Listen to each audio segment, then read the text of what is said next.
हमने बताया था कि जब आपके पास पहले जो हम निकाल रहे थे वो अनग्रुप डाटा के लिए था, यानी अवर्गीकृत आंकड़ों के लिए था। अब ये किसके लिए है? वर्गीकृत आंकड़े अगर आपके पास दे रखे हैं, यानी जिनमें क्या दे रखी हो? बारंबारता। तो जब बारंबारता दे रखा होता है तो उस कंडीशन पर हम लोग क्या करते हैं? उनका माध्य और माध्य विचलन कैसे निकालते हैं?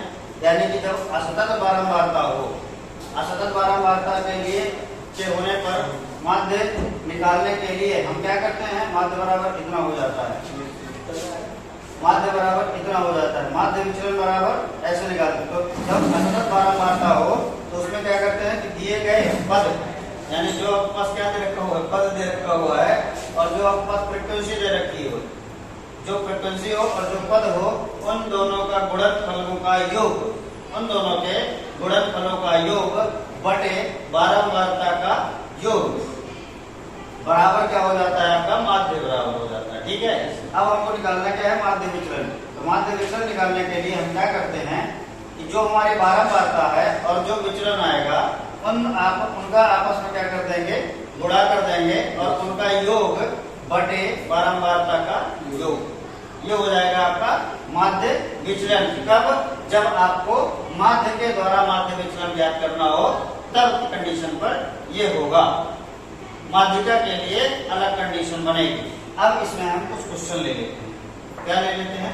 कुछ क्वेश्चन ले लेते हैं। तो चीजें क्या है, थोड़ा सा हम लोग पहले पढ़ रहे थे जब अनावर्गीकृत आंकड़े थे, अनावर्गीकृत आंकड़ों पर हम बात कर रहे थे कि माध्य और माध्य विचलन को निकालना। ठीक, अब हम बात करेंगे कि वर्गीकृत आंकड़े जब होंगे तब हम क्या करेंगे।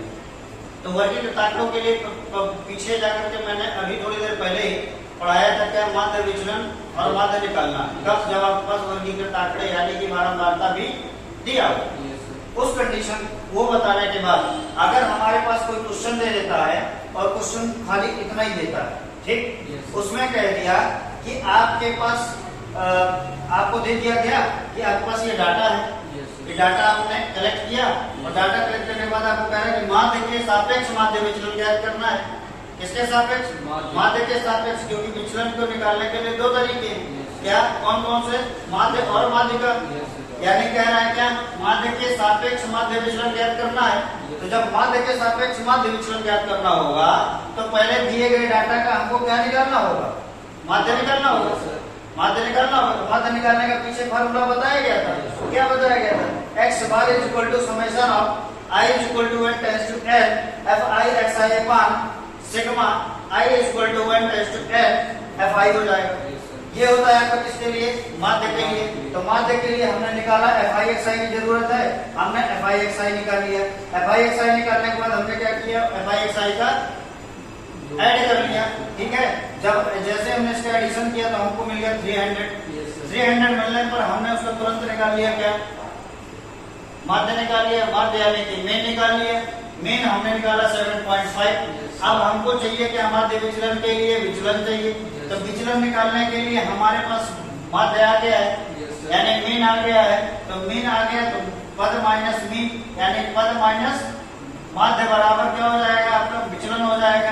ठीक है, तो निकालते चले गए, हमारा निकल आएगा। तदुपरांत हम क्या करेंगे? आपके पास बारंबारता दे रखा है।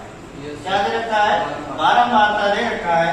विचलन आपने निकाल लिया है, तो आपको अब जरूरत यहाँ पर क्या है माध्य विचलन में कि बारंबारता गुणक विचलन, यानी कि बारंबारता और विचलन का गुणा कर दिया जाए, उन सभी का योग कर दिया जाए, तो आपको मिल जाएगा क्या? ये 12 टर्म मिल जाएगा। फिर आपको बारंबारता का योग बताइए, उसका आपस में डिवाइड कर दिया जाएगा। डिवाइड करने पर जो रिजल्ट आएगा वही आपका माध्य विचलन हो जाएगा। बात समझ में आ गया क्या? चलो देख लेते हैं। पहले हमारे पास दो टर्म दिए थे, xi और f दिए थे। बारंबारता निकालने के लिए, सॉरी माध्य निकालने के लिए हमने क्या किया?